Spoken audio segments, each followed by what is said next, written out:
can turn off your cameras. All right, welcome everybody. My name is Rebecca Cuthbertson-Hulse. I'm the Program Quality Director this year, and I'm happy to be your greeter for the Club Officer training this evening. This is one of our 4 round 2 trainings here in District 99.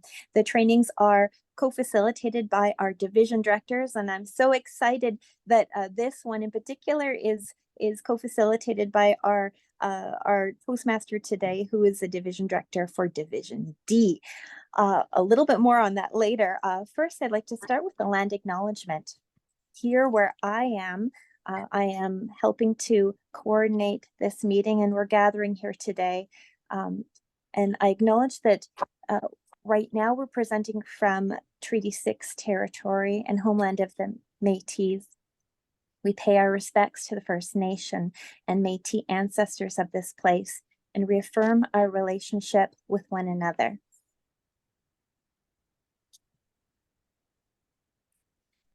I have a couple announcements for you, just a couple brief announcements. If you have further questions, stay afterwards. I'll be in the main room, and I'll also be staying after the training this evening.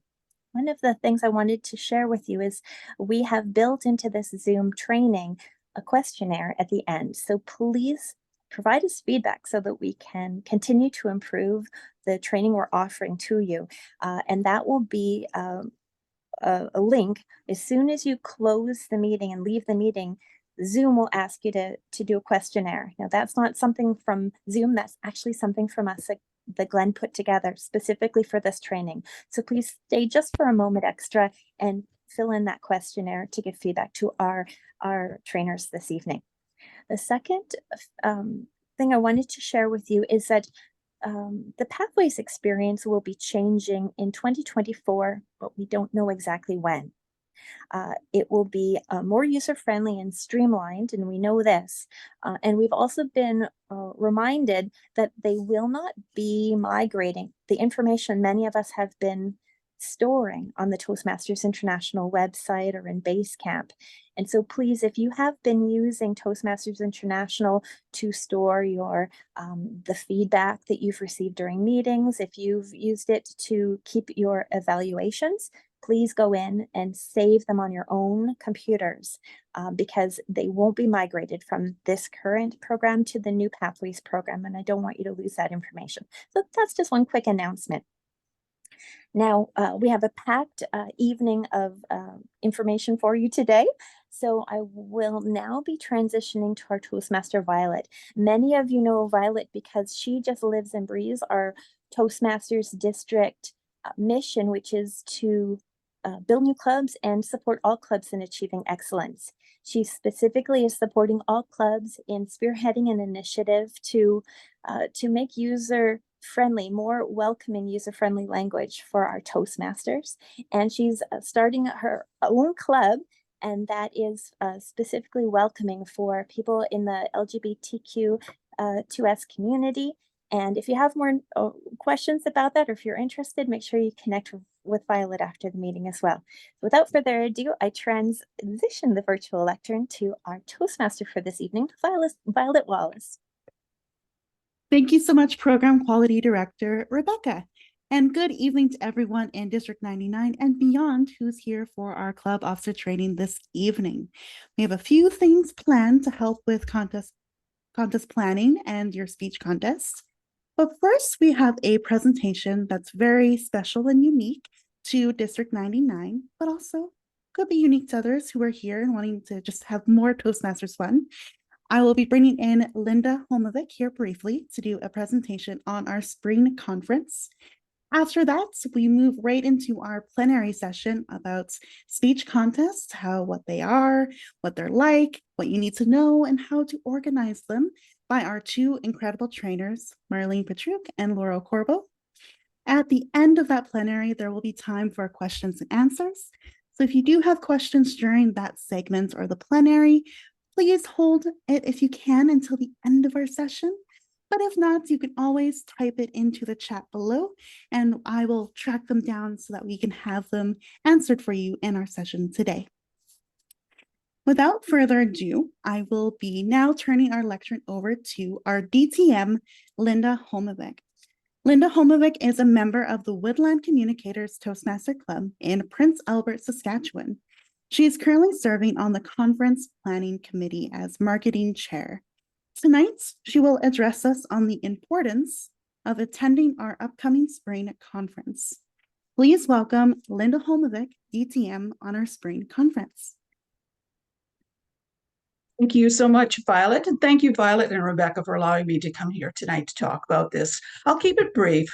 Fellow Toastmasters, this year, Toastmasters International is turning 100 years young. And they're taking the international convention back to California, where it all started. So to honor Toastmasters' 100th year anniversary, the District 99 2024 Spring Conference theme is California Dreamin'. Just think of flip-flops, beach shirts, all the goodies. And we have a tagline. It says, "Together towards tomorrow." So why do we have conferences? And to help that, I want to refer to our tagline, together.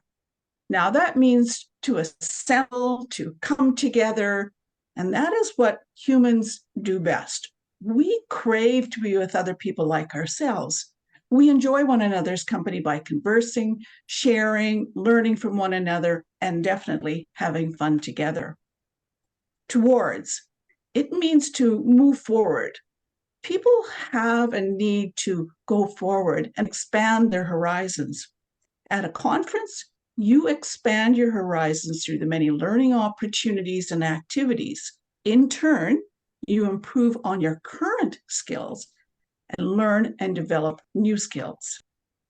Tomorrow, it means the day after today, which is the future. And everyone, including all of you, I hope for a better tomorrow.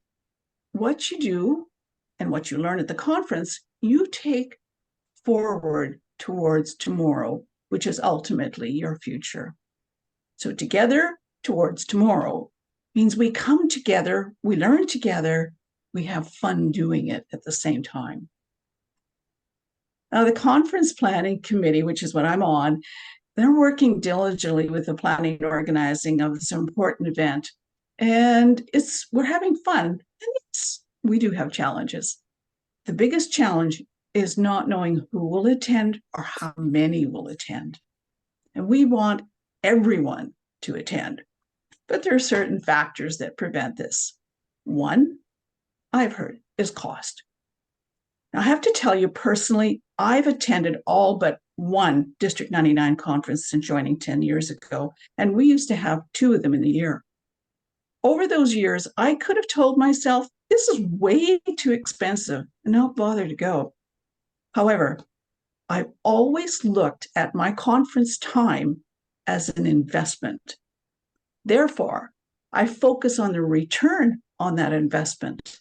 And that, ladies and gentlemen, is the real value of a conference. But if you want, I have a few ways that you might want to say or could use to save for the conference. First of all, you can take advantage of the early bird rate. And that's coming quickly. The deadline is January 31st. So at that time, if you get your registration in now, it's $249. As of February 1st, it goes up to $289. You can, if you're from afar, travel together. It's a real learning experience and a social all mixed in one when you travel together, and maybe a future speech topic on top of it. You can share a room together. 4 women in one room is pure hectic, but it's a blast. And you can reserve the room Toastmaster guaranteed guest rate. And the deadline for that is March 28th. So get on board. But I'm sure you have other ideas on how to save. See, I want to take advantage of everything that the Spring Off Conference has to offer, so I did register. Why not you? You can get access to the registration form and sign up right away. And when I'm done, I will put it into the chat for you. The registration link will be, as I said, in the chat, and you can download the registration form and follow the instructions on it. It's easy to do. And by the way, if you're interested, there is a checkbox for conference volunteers. Fellow Toastmasters, start your own California dreaming.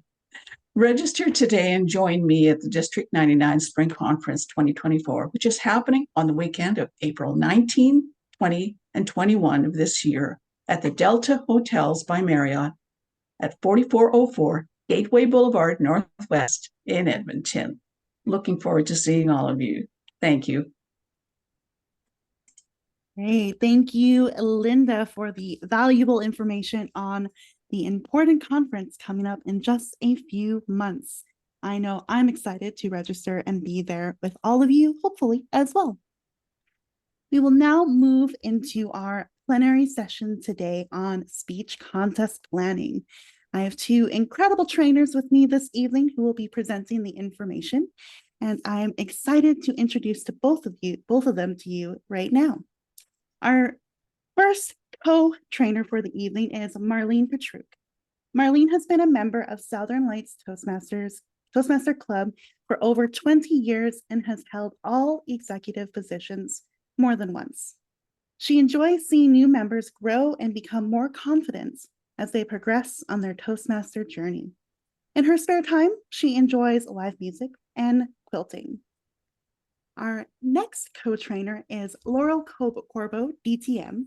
She has been a member since 2006 and has participated in contests as a contestant or official for most years. She served as District 42 Chief Judge several years ago and is the current District 99 contest chair. Laurel currently lives in Melfort, Saskatchewan, and is a member of Empowering Leaders Toastmasters Club, formerly known as Melfort Toastmasters Club, and BLT Advanced Club based in Regina. As I get ready to share our screen with all the information needed on contest planning tonight, please welcome Maureen Petruch and Laurel Korbo, DTMs.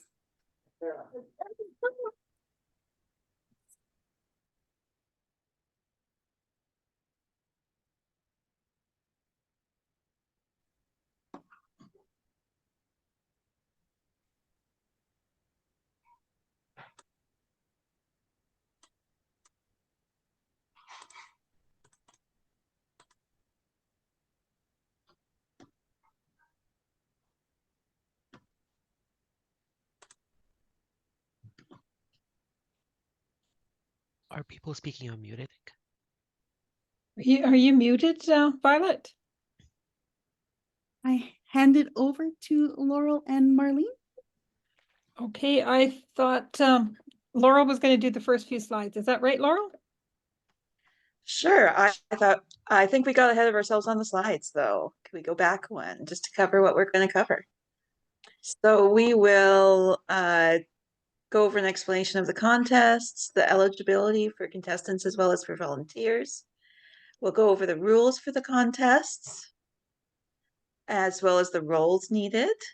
We'll talk about the planning process, finding volunteers, as well as some tips and tricks, and then we'll have a Q&A and a list of resources for you.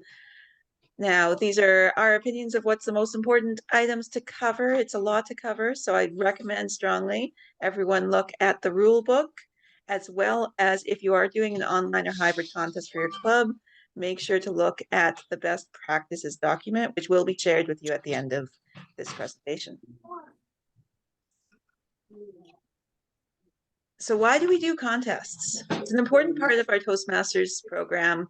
They provide an opportunity for Toastmasters to gain speaking experience, as well as an opportunity for other Toastmasters to learn by observing proficient speakers. There's 5 contests a club can hold each year. Clubs can hold as many as they wish, but beyond the club, the district sets which ones are going to be held. So clubs can hold as many as they wish. International, humorous, table topics, evaluation, and tall tales. They all have different things you can learn and different adventures and unexpected occurrences that can happen. And the International Speech Contest is the only one that is required to be held by districts and is the only one that advances all the way to international.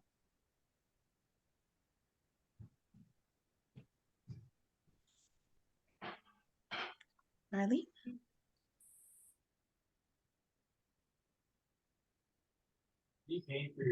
Marlene, you're on mute.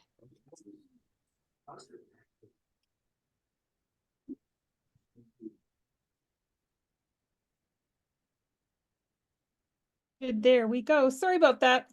I'm forgetting about Zoom.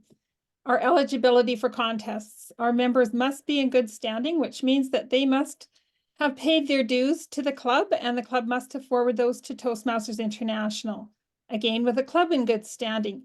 The club in good standing, as far as I'm understanding, is at least 8 members that are signed up. That would be, your club would be in good standing, and you have to remember your March 31st renewal deadline. If your member advances to the district in the area and they're after March 31st, again, the club has to be in good standing, and also the member has to be in good standing. So they must have paid their dues regarding that.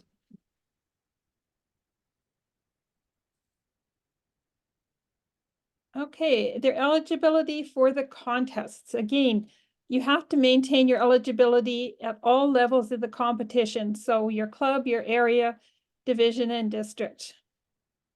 For the International Speech Contest, you do have to have completed level 1 and level 2 in a pathway or a distinguished Toastmaster. If you are in the old program, you have to have 6 speeches completed in the competent communicator. You cannot be part of the current district office candidate or a candidate for the next term. You can't be serving in a position when completing or delivering an educational. So you can't be competing if you're also presenting during that contest. If you are a member of more than one club, you can compete in any of your club activities, but you can only advance to one area or division. You can't go to more. Any secondary contests, which are your humorous, your table topics, your evaluation, and your tall tales. Again, always you have to maintain eligibility. You can't be serving in a position when competing or delivering the educational. And the same thing, members of more than one club can only compete in one area or division. Now we'll go over to some speech requirements. So these speech requirements are for the International Speech Contest only. Now, one thing that I did not mention is that clubs do not have to hold a speech contest. If the club desires, they can actually submit a contestant to the area. But if you are going to have a contest, you must follow all the rules that are in the rule book. So again, it is up to your club if they decide to submit a contestant or if they want to have a contest. So for the International Speech Contest and all contests, you have to complete the eligibility and originality forms, which will have some information at the very end. The speeches are, again, like in the club, have to be 5 to 7 minutes. The topic is the speaker's choice, so it can vary from whatever the speaker likes. They do have to be careful about only 25% or less of the speech can be quotes or paraphrasing, but it must be cited. So if they're going to use a phrase and they're taking it from someone else, they do have to cite it. They cannot reference another person's speech during their own. So if they were another speaker spoke before them, they can't reference anything in their speech. It would be for disqualification. Props and images are allowed, but it is up to the contestant to make sure that they're prepared, so that minute of silence between speakers, that they have all of their props or their images, everything ready to go, and they would do that with the contest chair or the Toastmaster. Again, disqualifications do happen in any contest. So if you spoke less than 4 minutes and 30 seconds or more than 7 minutes and 30 seconds, you would be disqualified from the International Speech Contest. Okay, we're going to go to a tabletop contest. Again, eligibility is a requirement for all of the contests. Now, all contests must receive the same topic or the same sentence. That sentence or topic is selected by the contest chair. It cannot be shared with contestants prior to the contest. And this one is fun. No digital devices or other unfair advantages. So when the contestants are going into the breakout room, they have to go with no phones, cell phones, or anything like that. All contestants except the first speaker leave the room with a sergeant at arms. Then the Toastmaster introduces the contestant's name, topic, and contestant's name. Now, if you happen to be the Toastmaster or contest chair, you have to make sure that you read it correctly each and every time. If for the very first time you made a mistake, you have to continue that mistake for all of the contestants in the table topic. So it is really important that you're careful about that. Response time again is 1 to 2 minutes. And again, there is a disqualification if you're shorter than a minute or longer than 2 minutes and 30 seconds. We'll go over to our next additional secondary speeches. And these again are the other ones, the humorous, tall tales evaluation. Eligibility goes without saying. Humorous contest is 5 to 7 minutes in length. Tall tales is 3 to 5 minutes in length. And the evaluation contest is shorter, it's 2 to 3 minutes. The humorous and tall tales follow the exact same rules as the international speech with preparation and 25% less or less quotes. On the evaluation contest, after the test speaker has spoken, the contestants are then taken out of the room and they're given, the only thing they can take with them is their pen, and they're given a blank piece of paper to make their notes. They have approximately 5 minutes to make their notes. And once the time is up, all of their notes are gathered or given to the sergeant at arms. And then the sergeant at arms then returns their notes to the contestants as they're called to present their evaluation to the speaker. The speaking order is always drawn well in advance. All right, so now some of the rules for the contest. Again, these rules that are needed for a contest are only if they are practical. If they're not practical, then you sort of alter them to what your club can do. You certainly need a chief judge. The rules state you need 5 voting judges, a tie-breaking judge, 2 timers, 2 ballot counters, a contest toastmaster, and online you would need a Zoom master, and one other role is a test speaker for evaluation. Again, for your club, all you have to do is be a member. You don't have to have any extra qualifications for these roles that are needed for the club. For the area and area, division, or district, if you're going to be a contest judge, you do have to be a paid member for at least 6 months, and you have to have completed level 1 and 2, or again, 6 speeches in the competent communicator. But again, this is only if it's practical. If you have a smaller club, you might only have 1 timer, 1 ballot counter. You might not have 5 voting judges. You have to look at your club, and it's a good idea to, at that time, if your club has got a few is a bit struggling, invite people to be judges. Maybe you can trade off with other clubs that you can be a judge for them, they can be a judge for you. So those are some of the rules. We then go to if you happen to be the contest chair. Okay, then you have to plan your contest budget. Now, again, you take into consideration that you can charge any people coming in, but you cannot charge any of the contestants a fee. And maybe it's going to be a night where you have your regular meeting, so maybe it won't be much of a fee, but you have to take into consideration any extras that you have to pay for, whether it be room or audio visual, certificates that you have to buy, any other supplies or thank you cards or anything that you want to give. You make arrangements. You can advertise in your local papers, in your local area where you would like to, if you'd want to see people coming in, invite them to your contest. Make sure everything is paid at the end. That goes without saying. And again, your responsibility is to make sure that the members that are competing or your contestants are eligible to compete and are familiar with the rules. Your help with the chief judge, voting judges, timers, and you brief all of those. Everybody is briefed by the contest chair. Don't do anything alone. You might be the contest chair. Maybe it's your first time doing it. Ask for help. Actually, most clubs will help you along and help guide you. You've got people in your club that will do that for you. Now, I think I'm going to pass it on to Laura for the preparation and technology part with the hybrid, because she's much more familiar with that than I am. Okay.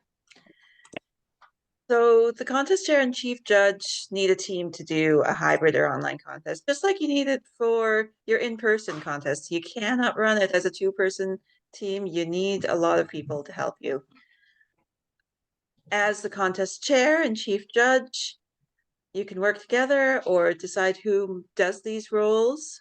You might have a tech person, a Zoom master who does a lot of the technical things. We have a lot of resources within the district, a lot of people who are very familiar with Zoom, WebEx, and other formats. So you can work together with the resources that are available to figure these things out. So the contest chair would make sure that you've chosen and tested your platform and your settings. Make sure to test it. Mock contests are really important with online or hybrid because things can go sideways and they will. And the key is to make things seem smooth so that there's almost no one who notices the issue that might happen, because there will be issues. So make sure to test your platform.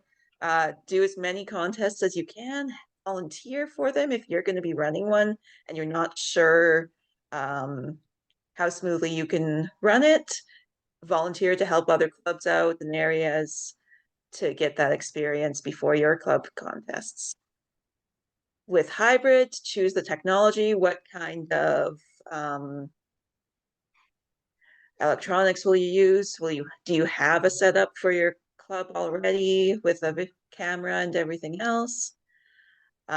Make sure to establish processes. I'll talk about that more in detail, but there's a lot of background things that are happening within a contest that you need to establish. What will happen if timing isn't followed by the timer, or something goes wrong with someone's connection, things like that. Appoint your supporting roles. Have some experienced people to do the technical side if you can. At the club level, things can go a little more, it's more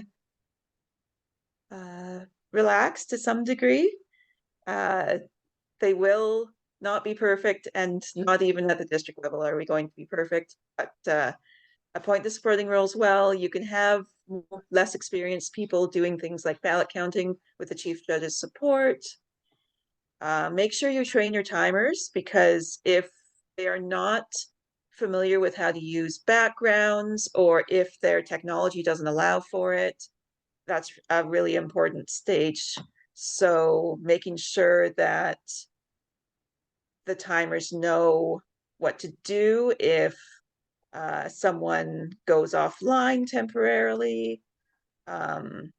If using a virtual background, cover your lens, just like that. And then they will only see the background for green, yellow, and red. And that will, and make sure the timer has a chance to practice that and make sure that goes smoothly. If they don't have the technology, they can use cards, that's fine. Just try to have them sit away from the camera so that their reactions aren't distracting to the contestants, as they will be the only other camera on screen. The chair will also conduct the contestants briefing. That's where you'll make sure to explain all those processes that you've established, make sure anything that you're not sure of or is decided by the end of that contest briefing. Try to have it decided before that. If there's something that you need to consult with the contestants on, make sure that's okay. Check what contestants need. If there's audible signals that need to be done, if someone cannot see the timing lights. And make sure to conduct an AV check and set your speaking area for online or in-person contests. Your speaking area is just this camera right here. It's what you can see on the screen. That's your speaking area for the online side. And you would set the speaking area for the in-person side if you're hybrid or in-person entirely at the venue. Chief Judge, you'll help establish those processes as well as appoint the supporting roles. And as with any contest, you will thoroughly brief your contest officials. So for your settings, if contestants can't be in the room during contestant presentations, ensure you can have breakout rooms. So if you're doing evaluation or table topics, for example, look at the rule book to figure out when you need to have contestants in or out of the room. Make sure to know whether you need to mute audience members. The host can mute people manually if you need to. It might be okay to leave it on manual for a club contest. It won't be too disruptive. For the processes you need to establish, make sure everyone is trained on the platform. If you need to sit down with someone separately from your briefing or your mock talk contest to make sure that they understand the technology and their role, take that extra time because not everyone is familiar with online contests. Some people are brand new to contests. Consider whether chat is going to be open or if it's only going to be allowed with the hosts. Ensure you have a signal worked out with your timer, your Toastmaster, and your Zoom master for the minute of silence. So make sure your Toastmaster in person is talking to your Zoom master who's online. Make sure you have those lines of communication established. For timing, I went over that. The timer can help with that minute of silence, make sure there's a signal. There may be errors, either technical difficulties with the timer, a judge might be kicked off, a speaker might be kicked off. There are rules to handle that, but you may have to establish the exact processes. Will you wait 30 seconds? Will you give them 3 tries to come back online? Make sure they have the chief judge and contest chairs as well as the Zoom masters text message or cell phone or something that they can contact you on a different channel if their internet goes down. Make sure there's an alternate channel of communication so that your speakers don't lose out on the chance to complete their speech and be judged on that. If they're not able to come back, the judges would judge them based on the timing that they were able to actually speak. As far as the timing, I believe there's an extra 30-second leeway. The timer needs to be aware of exactly where the speech ended if you lose online, if you lose a connectivity for the speaker. So they would try to quote back the exact words that the speaker had ended on so that that speaker can pick up where they left off, because often they won't know that they've frozen and gone offline for, it could be 30 seconds or longer for a while. It could take a while for them to realize that. So it's important that once someone goes offline, that they be contacted by text or whatever connection you've agreed to. So judges and counters, often there will be a breakout room that the judges can go into after. You will have the preferred thing that I've seen is for judges to be sent to the breakout room with the counters and the timers. The timers can then give the timing to the chief judge by text or email. the judges then finish their ballot while they're in the breakout room. And at that time, that lets everyone who's in the main room talk and have the interviews with the speakers so that the Toastmaster can fill that time.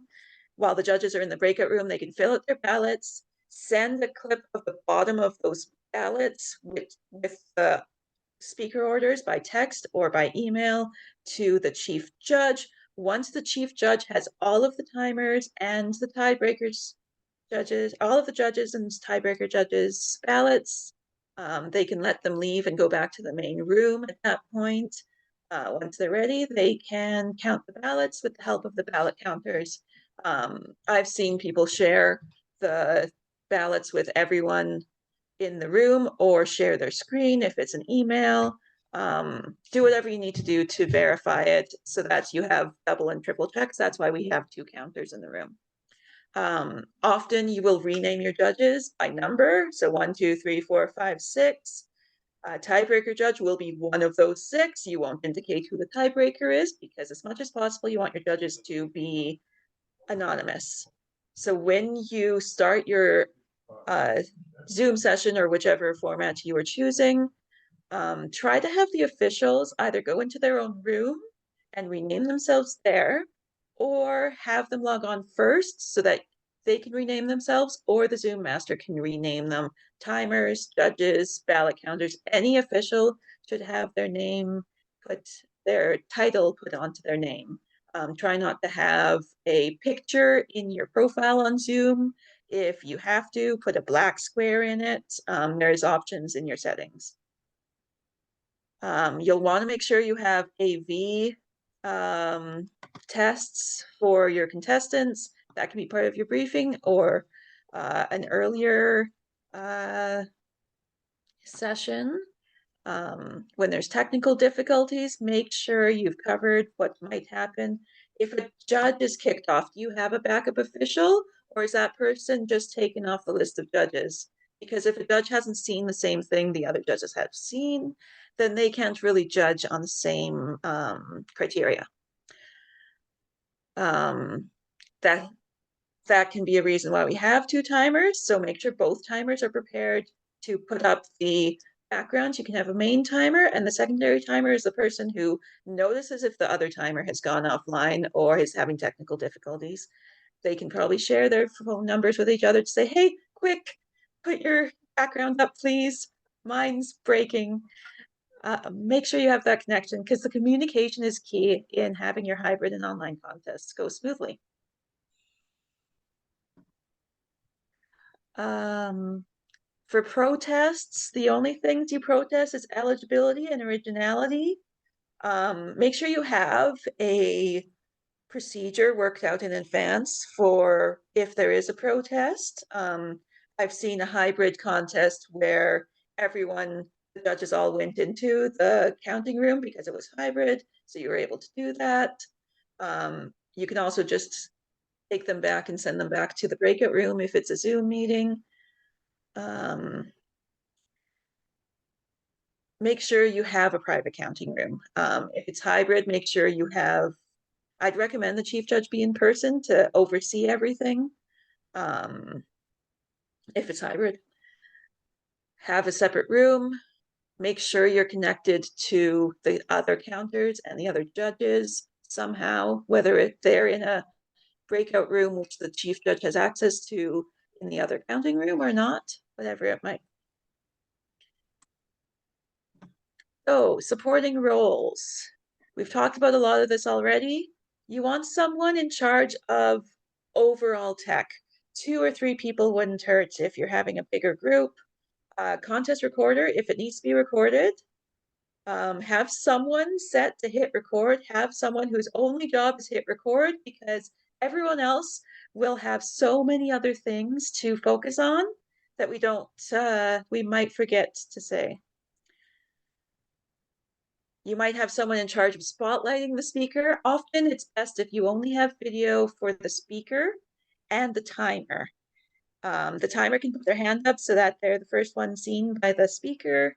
Have it set up so that your non-video participants are not seen. on your Zoom screen. Judge moderator is typically the chief judge. If you want to have someone else, you can do that. Contestant moderator might be your SAA, your Sergeant at Arms, or your contest chair, or the Toastmaster. But the Toastmaster will be really busy chairing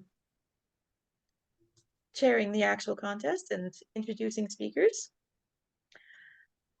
Results monitor, so that's going to be one of your ballots counter often. Have a chat moderator if you do have chat available.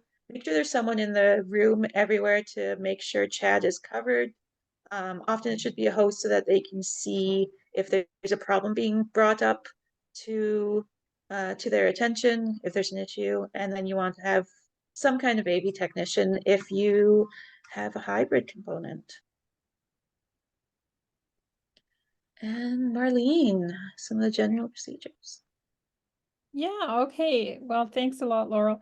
So general procedures, contest chair briefing, again, either the contest chair or the Toastmaster, they're intertwined, those positions. You brief all of your contestants about the rules, your eligibility reminders. You've checked to make sure that they are eligible for the contest that they're in. And you actually draw for the speaking order. Now, I tried to look for in the rule book to see if somebody is late, what speaking order they have, and there's nothing that states that. They do have a requirement about arriving just prior to that. But there is no rules on if they're the last person, they're the first speaker or anything like that. The chief judge does all the briefing, again, with all the judges. And again, only the chief judge knows who the tiebreaker judge is. So they also talk to them, but they're not in the briefing at all. They brief the volunteers. And again, the chief judge chooses the tiebreaker judge, and it is not known to anyone else. When they are collecting the ballots, the tiebreaker judge gives the chief judge the ballot, and it's only open if there happens to be a tie. Volunteers, the material, it's all printed material or emailed. You've got your timing sheets, your ballot sheets, your judging ballots are all given to everyone prior to that. So again, there's forms throughout Toastmasters International, which we'll be sharing here shortly for all of those general procedures. When we talk about the contest Toastmaster, again, this isn't a role that, you can get some help with or assistance with when you need it. Pretty easy. For the international speech, you say the contestant's name, the speech title, and the contestant's name. And there's always that 1 minute of silence, and it could be longer depending on the judges. Usually you watch the chief judge to see if the time is right, that you can start the next speaker, and then they come in there. Hybrid and online, I think Laurel covered all of that with communicate with your techs on stuff like that. So other than that, finding volunteers, and I think we're going to talk about some judges directory. Linnell, have you got some information in regards to that? I do. I will get my screen shared and share that with everybody in a moment. So we've heard lots about we need judges. We'll follow the rule book. Where do we find these judges? I have good news for you. We have a judges directory that has been developed and maintained for many years. So when you're looking for judges, you are not bound to use this directory. It's one tool that you may use to find judges who have judged for many years and many contests. The judges directory is now online, and I've just put the link to it in the chat window. I'm going to share my screen so that you can see what it looks like as well. Tell me when you can see my shared screen.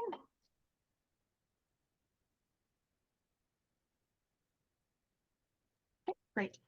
So there are many tabs across the bottom. The directory tab is the default one that it saves to. These are all of our wonderful volunteers who have judged at many, many contests. So you can go through here. One of the key things you may want to look at is column F that indicates the days and the times that they're available, generally available. So for example, if I have a club contest on Monday evening, I can filter this column and go to text filters, contains, I can put in M for Monday, which is the letter that's denoted for that day. Now it's filtered only to show judges who are available on Monday. And then you can contact them generally at their email address. Many have left phone numbers as well, but most people like to be communicated by email. You can contact them directly and say, I'm the contest chairperson, I'm looking for a judge. Are you available to help out on this specific date and time? Some of these letters might look a little bit cryptic. So if you go to this next tab over at the bottom here called Legend, you'll see what letter is denoted for each of the days of the week. And you'll see the times as well. So morning, contests, noon, and evening. Some will be available every day, every time, and some will be, as you can see here, specific times. Here's a good example, Monday at noon.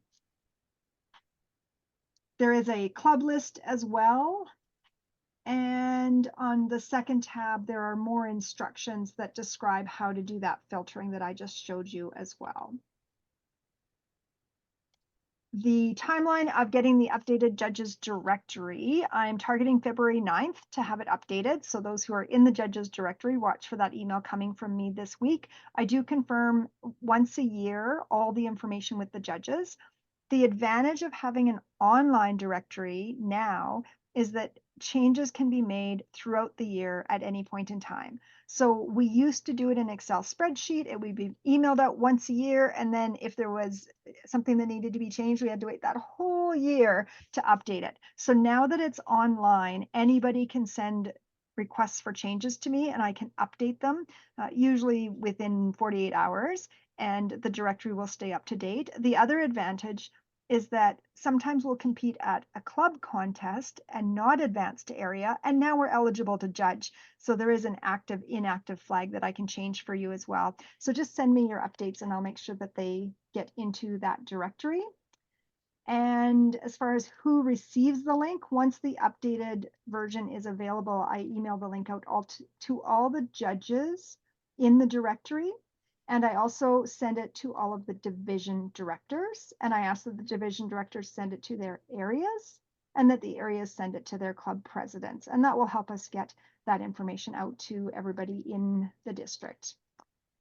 I see a few questions in the chat window. Aaron's asking, the ones at the bottom are grayed out. Correct. They are not active at this moment, but the example I gave about, they might not be active now, but maybe next month they are. Or I have a few examples of people that are lucky enough to go to Mexico for a month and then they come back and they're available to judge again. So that's the advantage of that online. It's a more real-time availability of information. So keep sending me updates and I'll make sure that they get in there.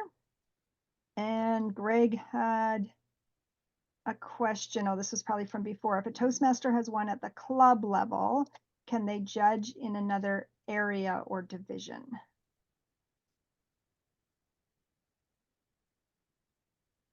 We can cover that in our Q&A. Yeah, perfect. And okay, perfect. That's it for the judges directory. Any questions about that? Okay, thanks, Maureen. Okay, thank you very much. No, that's a lot of work and very much appreciated, as you'll find out if you're doing any of the contests.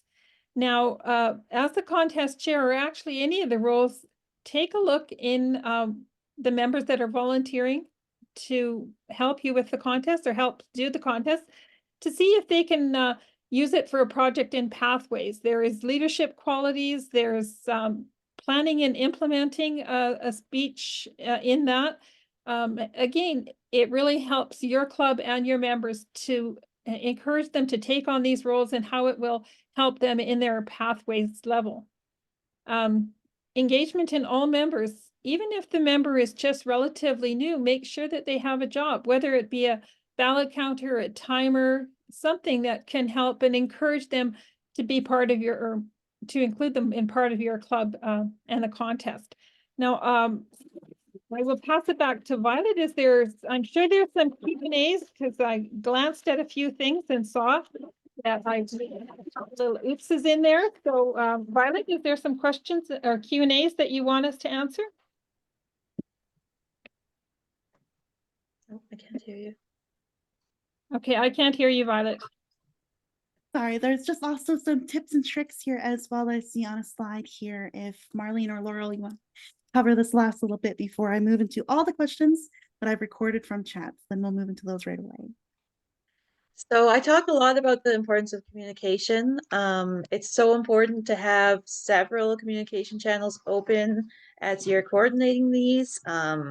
If someone goes offline, you got to be able to communicate with them. You need to be able to communicate beforehand as well as afterwards. You need to have the contact information for the contestants so that you can send them their certificates afterwards, whether it be just participation or a winning certificate.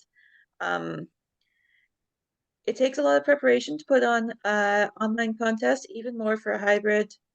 It's well worth it to put that effort in if you have the resources and you have the time to prepare that. Make sure you've got a lot of platform testing and try to do a mock contest just to make sure everyone is familiar with the technology and the rules and everything else you need to know.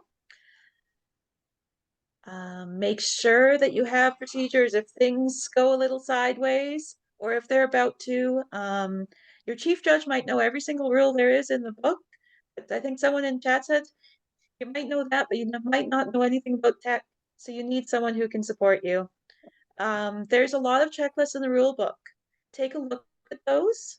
They will have everything you need to know for a regular contest. There are resources we'll share momentarily. There's the best practices document from Toastmasters International. It's this one here. The online and hybrid speech contest best practices. Take a good read of that. Some of the things about Zoom are a little bit out of date, but for the most part, it's very helpful. It can also help you make the decision about whether you're going to have online or hybrid. And practicing and having dry runs, whether it's with or without people who are going to be there on the day, make sure you've practiced. I think we're ready for questions now. Violet, what do you have for us? Excellent. Well, first of all, thank you both to Marlene and Laurel for conducting this training for us today. Lots of valuable information. And with lots of valuable information comes questions, and we love it. We have lots of time left to answer all and any of your questions. I have been writing them down and keeping track. So the first question I notice is from Dave back at the beginning of the training. Where can we access the speech rulebook? You can find it on the Toastmasters International website. I usually Google it because I don't keep track of the exact location. I believe it might be in our resource list. Might be wrong about that. Yes. But it will be there. So go to toastmasters.org and you can find that. And I had grabbed the links as well. And there's also another general speech resources link from TI. That is the link right there. If you just click on it, you can go through it. And they have a lot more information about each specific contest to prepare for which one we decide in our deck meeting coming up in later this month. So you have access to see what the contests are about. If you want to print certificates or any other things that you need, it should be at that second link there that I posted with the contest rulebook as well for everyone. So make sure you save the chats or open those links and bookmark them right now. That would be a big help. Our next question was, and this is a very interesting question that I would like to know the answer to as well. Can you show citations on a slide or at the end of a speech as well? Or is there another format to follow when it comes to showing the quotes or paraphrasing that you've done? And that was by Sukun. I don't believe there's a rule against using any sort of visual aids. If you want to use your citations on a PowerPoint slide, make sure you have the ability to share that in some way. If it's an in-person, you can have the book in front of you, whatever it might be. People will often just say where the citation came from. Does anyone else have any ideas? If you want to put it in the chat. You just have to make sure you're prepared for with the contest, the Toastmaster, the contest chair, that if you are going to do a PowerPoint, or if you're going to have anything like a book or anything, that it's readily available for you, so that you don't have to have like, oh, well, I'm just going to set up now, and instead of having a minute of silence and setting up, that you're delaying the contest. You can't do that. So as long as it's just ready to go with you, then you're fine. Yeah, and often you can have the Toastmaster or someone else set up for you if you're in person, if that's necessary, but it has to be done quickly. It is easiest to use the citations when you use the quotes, if you can. If you're pulling 25% of your content from a specific source, you can identify which parts are from that source. But anything that's quoted or paraphrased must be identified as such. Excellent. Hope that helped answered that question. The next question was actually answered in chat, but I thought I would bring it up as part of the recording for the video and for anyone else who may see this video in the future. The question was by Mark. If a contestant goes over the time and is disqualified, is the contestant told about it? And thank you, Ken Tanner, for answering that question and bringing it from the rule book here. And the answer to that is, prior to announcing the results, the chair must announce if time disqualification or disqualifications have occurred, but not name the contestant or contestants involved. The chief judge may discuss the matter privately with the disqualified contestants later. And so that is the answer to that. So if the disqualification happens, it can be discussed, but it might not be, depending on how things were. But at least it must be notified with the results if there was a disqualification overall. And next here, I like this question as well. If a Toastmaster has won at the club level, can they judge in another area or division? And that was asked by Greg. So if a Toastmaster has won at the club level, can they still judge or volunteer in another area or division contest? Not if you want to compete again. You will be ineligible for the next one, essentially. Check out Rule 2C7. I think I have it up here. So it's 2C says the following are ineligible. It lists several different directors, district officers, region advisors, international officer and director candidates, immediate past district directors, candidates for district positions. And the most important one for that question is number 7, members who are serving in contest official or presenter roles that meet the following criteria: voting judge, tie-breaking judge, or chief judge at the same contest type in which they would be competing. So if you win your club evaluation contest, you will not want to judge at another evaluation contest, because that will make you ineligible when you try to compete at that area. There's several other, there's 11 points under that. Take a look at it. It's a full page.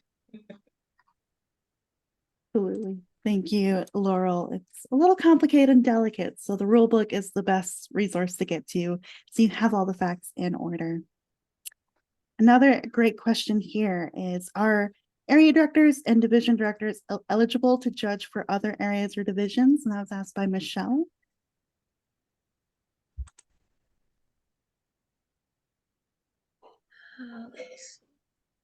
Judging.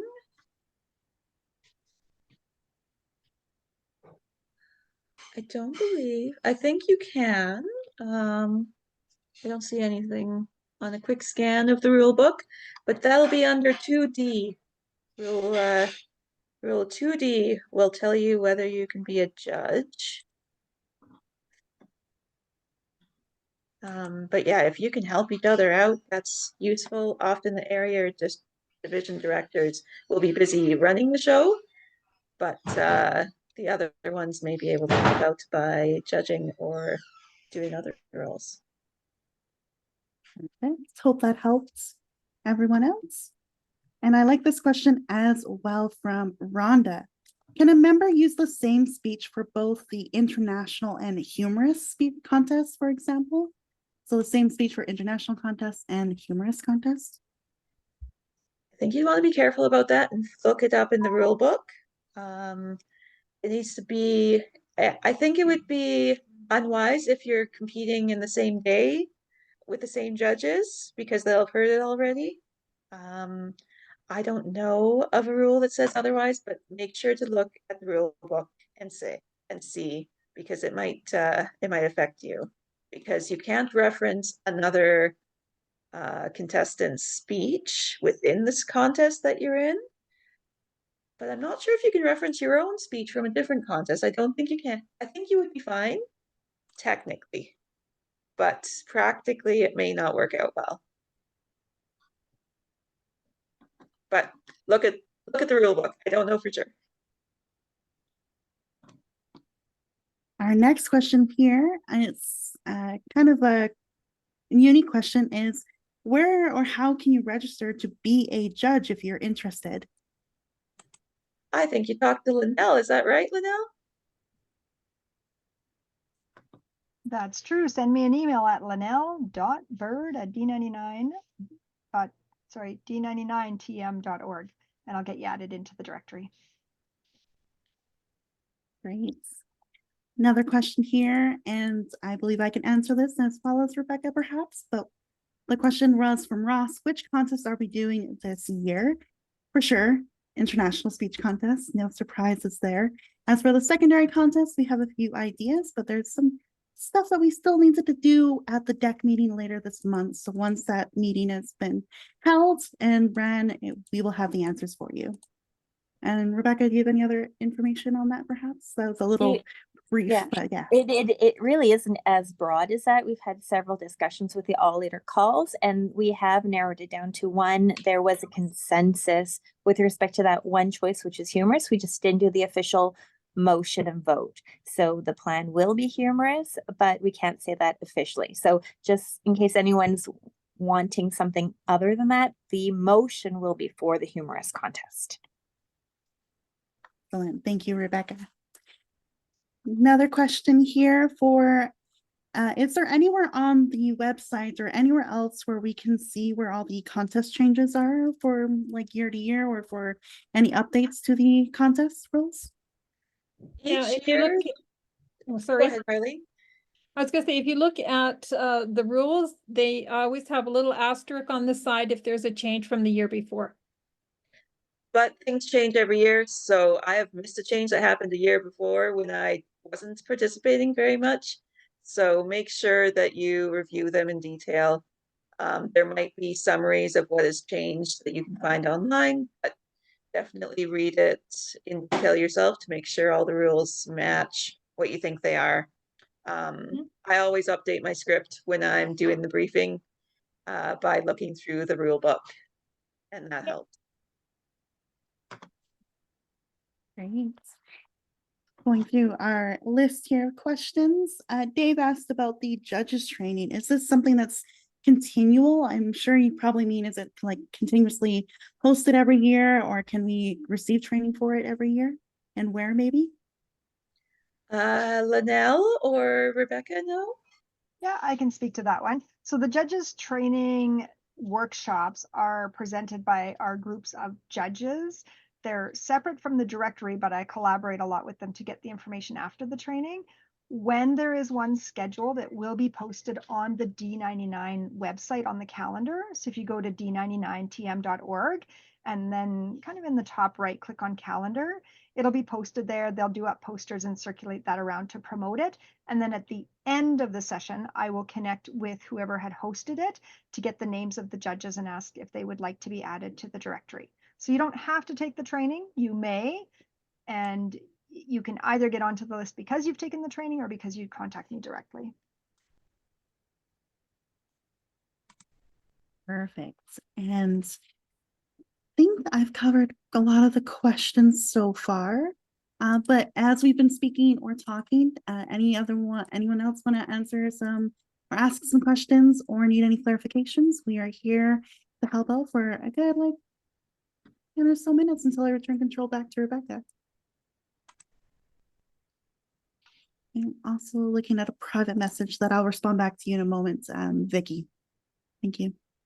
I have a couple quick, I mentioned comments directly to you and not to everyone, Violet. I'm not sure if these are covered, but it can't hurt to reiterate. I'm hoping lots of people are interested in being in the election. And people who are in the election, candidates in the election, also have to be careful. You may want to volunteer, but you can't volunteer beyond the club level at the area, division, or district level in our district or anywhere else. So many people are volunteering all over the place, and that's what they're used to doing. If you're in the upcoming election, don't do that because we don't want you to have any ineligibility. One other thing is that the district has already voted. So I know you're hearing a lot of whether it's going to be in person, whether it's going to be online, whether it's going to be hybrid, and that's at the club level where the clubs get to decide. But for our district, all of the areas will be virtual, all of the divisions will be virtual, and the district level contest will be hybrid.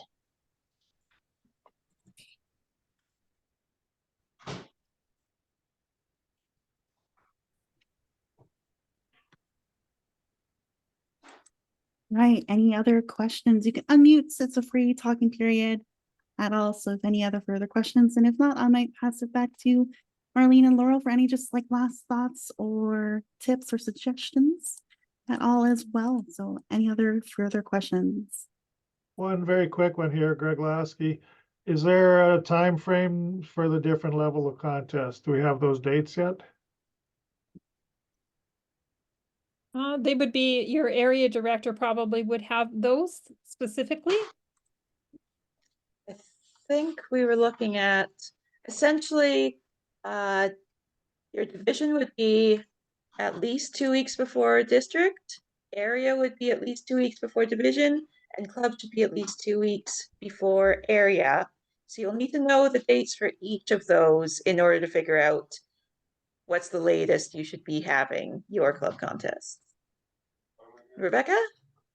And I apologize, I sent a list of potential dates to get confirmed through the trio. Once we have thumbs up on those dates, and we'll be able to share that out through the division directors as soon as possible.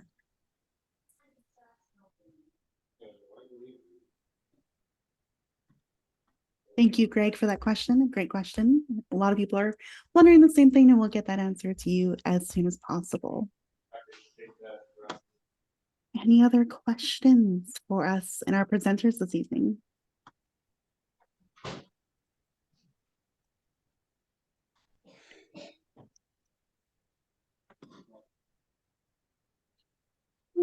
Well, silence is golden, which means I'm sure everyone feels very assured, and hopefully this training has been very helpful and informative for everyone this evening. Before we wrap up our training, I'll just go back to our trainers here. Any last final thoughts, suggestions, comments, or encouragements even for our contest season for everybody? I'll start with Marlene. No, just good luck. Encourage everyone in your club to participate. Even stretch your boundaries and go to your area or division. There is my contact information. If you need any clarification or any assistance, just send me an email. And thank you very much. Thanks, Violet, for everything. And Laurel? Yeah, Laurel, your final thoughts, comments, encouragements, or just a little bit of excitement for everybody as we begin to wrap up.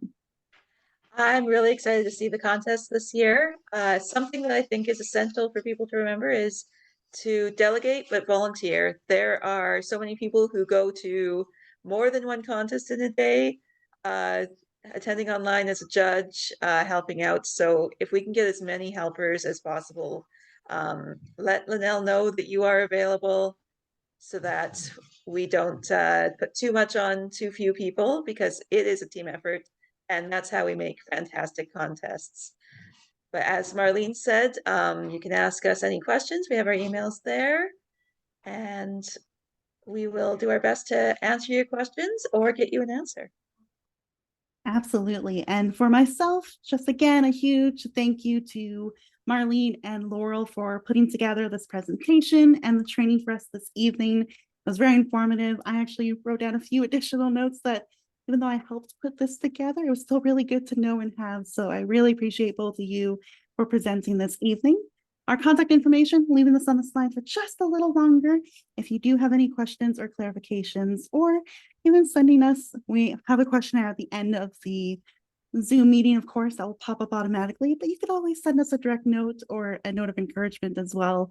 Anything you need, our emails are there to help out. And just a final bit of information to share is our resources here. I know it's all tiny and small, but we'll make sure to download this presentation and send it in the chat here before we send you out to the breakout rooms, I promise. But here's just a few resources that you could look at and where to find them. The speech contest rulebook is linked directly onto the TI website. So you can click on that and give it a good thorough read before you begin your planning. There's the judges directory, which we've already connected with Linnell this evening, and she has shared her email in the chat with you as well to connect about that and where to access it or if it's updated. There's also a really great speech contest frequently asked questions page. I didn't know that existed, which is a fabulous way to help get some information or additional support or suggestions if you need help with your speech contest this year. There are even tutorial videos where you can actually watch. If you're someone who your eyes get sore from all the reading of the speech contest rulebook and all the resources out there, we do also have support and resources from TI, and that is in video format for everyone. I thought that was a brilliant thing I saw on the club website, or not the club website, the Toastmasters website, and wanted to share it on this slide as well. So if you would like the video version of things, there's some really great videos there for you to look at. There is also the online and hybrid best practices. So if your club wants to do online or hybrid or in person, there's a lot of resources there as well, especially for online and hybrid. And if you want practice for your area and division contests that will be online, that's a really good document and resource to go to.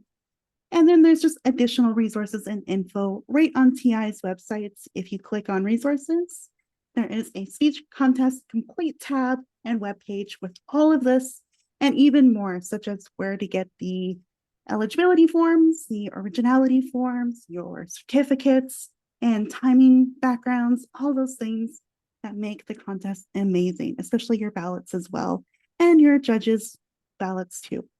That's the same thing.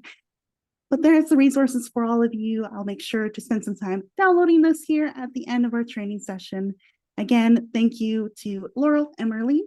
One big round of applause to both for being here and being our trainers, as well as Linnell for sharing the judges directory with us today.